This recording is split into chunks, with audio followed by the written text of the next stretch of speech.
विद्यार्थी मित्रांनो नमस्कार. मी सहाय्यक प्राध्यापक मिलिंद पाडेवार आपल्या ज्ञान मेंटर मिलिंद पाडेवार या यूट्यूब चॅनलमध्ये तुम्हा सर्वांचे पुन्हा एकदा स्वागत करतो.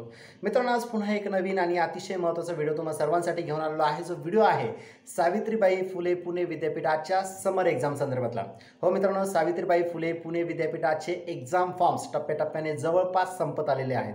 तर मित्रांनो, आता फायनल जी समर एक्झाम आहे, उन्हाळी परीक्षा जी आहे, फायनल सेमिस्टरची जी एक्झाम आहे ही कधी होणार असे बरेच प्रश्न विद्यार्थ्यांच्या मनात होते. आणि आज फायनली सावित्रीबाई फुले पुणे विद्यापीठाने समर एक्झाम संदर्भातल्या विविध गाईडलाईन्स त्यांच्या परिपत्रकामार्फत त्यांनी पब्लिश केल्या आहे. आणि त्या गाईडलाईन्स काय आहेत, प्रॅक्टिकल एक्झाम कधी होणार, इंटरनल एक्झाम कधी होणार, एक्सटर्नल एक्झाम कधी होणार, वायवा कधी होणार, कुठल्या लेवलला होणार, पेपर चेकिंग, या सगळ्या गोष्टींचे जे काही गाईडलाईन्स आहेत ते सावित्रीबाई फुले पुणे विद्यापीठाने आजच्या या सर्क्युलरमध्ये दिलेलं आहे. तर मित्रांनो, 1 बाय 1 ज्या गाईडलाईन्स आहेत त्या आपण बघूयात. ज्या गाईडलाईन्स विद्यार्थी आणि महाविद्यालय त्याच पद्धतीने विद्यापीठ या सगळ्यांसंदर्भात अतिशय महत्त्वाच्या गाईडलाईन्स त्यांनी दिलेल्या आहेत. त्या गाईडलाईन्स काय आहेत ते आपण बघूयात. पहिली गाईडलाईन्स आहे की शैक्षणिक वर्ष 2023-24 सेकंड सेमिस्टरसाठी ज्या ज्या विद्यार्थ्यांनी एक्झाम फॉर्म भरलेले आहेत त्या सर्वांची जी काही एक्झाम आहे ही टप्प्याटप्प्याने 10 एप्रिल 2024 पासून ऑफलाईन पद्धतीने विद्यापीठाने घेण्यास सांगितलेलं आहे. मित्रांनो, डिटेल जी टाइम टेबल आहे हे detail time table Savitribai Phule Pune विद्यापीठाच्या ऑथोराइज वेबसाईटवर हे वेळोवेळी ते पब्लिश करणार आहे. त्यामुळे तुमचं कर्तव्य आहे की नवीन काही अपडेट ज्या आहेत त्या बघण्यासाठी तुम्ही वेळोवेळी सावित्रीबाई फुले पुणे विद्यापीठाच्या ऑथोराइज वेबसाईटला भेट दिली पाहिजे. मित्रांनो, सर्व फॅकल्टीचे जे काही फर्स्ट इयर आहे, आर्ट्स, कॉमर्स, सायन्स, त्यानंतर कम्प्युटर सायन्स, BBA किंवा अदर जे इंजिनिअरिंग वगैरे ज्या फील्ड असतील, ह्या सगळ्यांचे जे काही फर्स्ट इयरच्या एक्झाम आहे ह्या कॉलेज लेवललाच त्यांनी घ्यायला सांगितलेलं आहे. महत्त्वाची गोष्ट आहे मित्रांनो, सावित्रीबाई फुले पुणे विद्यापीठाने सर्व फॅकल्टीचे जे काही फर्स्ट इयर आहे या फर्स्ट इयरच्या एक्झाम ज्या आहेत त्या कॉलेज लेवलवरच घ्यायला सांगितलेलं आहे. मग याच्यासाठी जे काही टाइम टेबल असेल, क्वेश्चन पेपर तयार करणं असेल किंवा विद्यार्थ्यांची बैठक व्यवस्था, त्यानंतर paper checking, internal marks entry, या सगळ्या गोष्टी कॉलेज लेवललाच विद्यापीठाने सांगितलेलं आहे. त्याच्यामुळे हे एक मोठा जो काही क्वेश्चन होता तर याच्यामध्ये विद्यापीठाने क्लिअर दिला आहे की फर्स्ट इयर कॉलेज लेवललाच त्यांनी घ्यायचे आहे. विद्यार्थी मित्रांनो, फॅकल्टीचे जे काही इंटरनल मार्क्स आहे किंवा प्रॅक्टिकल मार्क्स आहेत किंवा लेखी परीक्षेचे जे काही मार्क्स आहे तर ह्या सर्वांची जी मार्क्स एंट्री आहे 5 मे 2024च्या आत त्यांनी भरायचे आहे. तर मित्रांनो, सावित्रीबाई फुले पुणे विद्यापीठाने जे काही फर्स्ट इयरच्या एक्झाम सांगितलेल्या आहे तर ह्या एक्झाम 10 एप्रिल 2024 ते 25 एप्रिल 2024च्या दरम्यान घ्यायला सांगितलेलं आहे. मित्रांनो, लक्षात घ्या, तुम्ही कुठल्याही कॉलेजमध्ये असाल तर तुमच्या कुठल्याही कॉलेजच्या जे काही एक्झाम आहेत फर्स्ट इयरच्या ह्या 10 एप्रिल ते 25 एप्रिल 2024च्या दरम्यानच होणार आहे असं विद्यार्थ्यांनी गाईडलाईन्स दिलेली आहे. त्यानंतर जे काही इंटरनल मार्क्स एंट्री आहे मग याच्यामध्ये इंटरनल मार्क्स एंट्री, प्रॅक्टिकलचे मार्क्स एंट्री किंवा एक्सटर्नल जी एक्झाम होणार आहे त्याचे मार्क्स एंट्री हे सुद्धा कॉलेजलाच भरायचे आहे. आणि त्याची डेट दिलेली आहे तर ही 5 मे 2024च्या आत सर्व मार्क्स एंट्री भरून झालेली पाहिजे असं विद्यापीठाने सांगितलेलं आहे. त्याच्यानंतर फर्स्ट इयर सोडून जे सेकंड इयर, थर्ड इयर किंवा फोर्थ इयरचे विद्यार्थी जे असतील तर अशा विद्यार्थ्यांच्या एक्झाम सावित्रीबाई फुले पुणे विद्यापीठ लेवलला कंडक्ट केलं जाणार आहे. तर याच्यामध्ये टाइम टेबल किंवा जे काही गोष्टी आहेत हे सगळं जे आयोजन आहे हे सावित्रीबाई फुले पुणे विद्यापीठ लेवलला करणार आहे. त्याच्यामुळं फर्स्ट इयर आणि सेकंड इयर, थर्ड इयरचे जे विद्यार्थी आहेत त्यांच्यासाठी हा महत्त्वाचा पॉईंट आहे.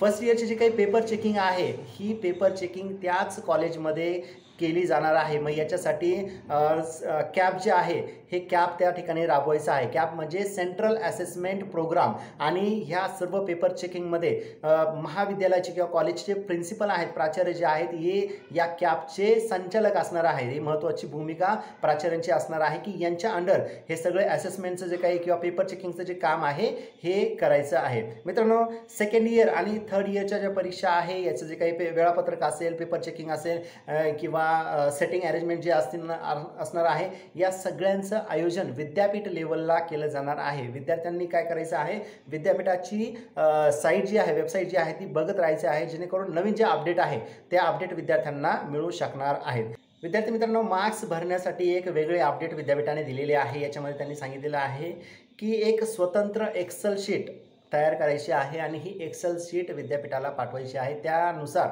मार्क्स एंट्री आता केली जाणार आहे। विद्यार्थी मित्रांनो, महाविद्यालयाने किंवा संबंधित जे काही प्रिन्सिपल आहे त्या प्राचार्यांनी जी काही परीक्षेचे सिटिंग अरेंजमेंट आहे किंवा ज्या गोष्टी लागणार आहेत ज्याच्यामधून परीक्षा सुरळीत पार पडू शकेल, तर या सगळ्या गोष्टींचं आयोजन महाविद्यालय लेवलला महाविद्यालयाच्या प्राचार्याने करायचं आहे असं विद्यापीठाने सांगितलेलं आहे। एखादं महाविद्यालय असं असेल की ज्या ठिकाणी बेंचेस कमी पडतील किंवा त्यांची उपलब्धता नाही आहे, तर अशा ठिकाणी महाविद्यालयाच्या प्राचार्याने तो निर्णय घेऊन शेजारचं जे काही कॉलेज असेल तर त्या ठिकाणी बसण्याची किंवा बैठक व्यवस्था करायची आहे असं विद्यापीठाने सांगितलेलं आहे। परीक्षा केंद्रांवर पिण्याची पाण्याची व्यवस्था असायला हवी, स्वच्छतागृहे हे व्यवस्थित असायला पाहिजे। त्याच पद्धतीने कोणत्याही परिस्थितीत विद्यार्थ्यांनी मोबाईल किंवा इलेक्ट्रॉनिक गॅजेट जे आहे ते सोबत आणू नये। जर असं आणलं तर विद्यार्थ्यांनी ते स्वतःच्या जबाबदारीवर सांभाळायचं आहे। याच्यामध्ये परीक्षा विभाग किंवा कॉलेज जबाबदार नाही आहे। विद्यार्थी मित्रांनो, जे दिव्यांग विद्यार्थी आहेत अशा विद्यार्थ्यांना अतिरिक्त वेळ पेपर लिहिण्यासाठी दिला आहे। तर याच्यामध्ये पर आवर तुम्हाला 20 मिनटं एक्स्ट्रा मिळणार आहे। म्हणजे 3 तासाचा जर पेपर असेल तर 60 मिनटं एक्स्ट्रा, 1 तास तुम्हाला एक्स्ट्रा मिळणार आहे। तर ही एक महत्त्वाची गोष्ट विद्यार्थ्यांनी लक्षात घ्यायची आहे। शक्यतो हँडिकॅप विद्यार्थी जर असेल तर अशा विद्यार्थ्यांची बैठक व्यवस्था ही ग्राउंड फ्लोअरलाच करावी असं सुद्धा विद्यापीठाने सांगितलेलं आहे। विद्यार्थी मित्रांनो, परीक्षा सुरू होण्याच्या अर्धा तास आधी तुम्हाला परीक्षा केंद्रावर उपस्थित राहायचं आहे, जेणेकरून जास्त धावपळ होणार नाही आणि काहीही गडबड होणार नाही। तुम्ही वेळेमध्ये तुमच्या पेपरला पोहोचले पाहिजे। मित्रांनो, विद्यार्थ्यांनी गैरप्रकार करण्याचा कुठलाही प्रयत्न करायचा नाही, कारण एखादा विद्यार्थी जर गैरप्रकार करताना आढळला तर अशा विद्यार्थ्यांवर कडक कारवाई विद्यापीठ करणार आहे। गैरप्रकार होऊ नये किंवा परीक्षा व्यवस्थित सुरळीतपणे पार पाडाव्यात यासाठी विद्यापीठाने भरारी पथकांची देखील म्हणजे स्क्वॉडसुद्धा नेमलेले आहेत। हे भरारी पथक परीक्षा सुरळीत आणि कॉपीमुक्त होईल याची काळजी ते घेणार आहे। मित्रांनो, ही परीक्षा ऑफलाईन आहे, त्याच्यामुळे जर एखाद्या विद्यार्थ्याला रिझल्ट लागल्यानंतर त्यांच्या मार्कांच्या बाबतीत ते सॅटिस्फाय किंवा संतुष्ट नसतील तर अशा वेळेस फोटोकॉपी आणि रिव्हॅल्युएशनची सोय देखील विद्यापीठाने उपलब्ध करून दिलेली आहे। ज्यावेळेस तुमचा निकाल लागेल त्यावेळेस तुम्हाला त्या प्रोसेसला फॉलो करता येणार आहे। तर मित्रांनो, सगळ्या ज्या गाईडलाईन्स आहेत त्या विद्यापीठाने तुम्हाला दिलेल्या आहेत। त्या गाईडलाईन्सनुसार तुम्हाला ह्या सगळ्या गोष्टी फॉलो करायच्या आहे आणि व्यवस्थित जी एक्झाम आहे ती एक्झाम तुम्हाला द्यायची आहे। तर मित्रांनो, प्रॅक्टिकल एक्झाम, फर्स्ट इयरच्या एक्झाम, सेकंड इयरच्या एक्झाम, इंटरनल, एक्सटर्नल, प्रॅक्टिकल ह्या सगळ्या गोष्टींचे काही गाईडलाईन्स आहेत ते विद्यापीठाने दिलेले आहेत। तर ह्या सगळ्या गाईडलाईन्स तुम्हाला फॉलो करायच्या आहेत आणि त्या पद्धतीने तुम्हाला परीक्षेची तयारी करायची आहे। तर मित्रांनो, व्हिडिओ आवडल्यास नक्की लाईक, शेअर आणि चॅनल सबस्क्राईब करायला विसरू नका। धन्यवाद।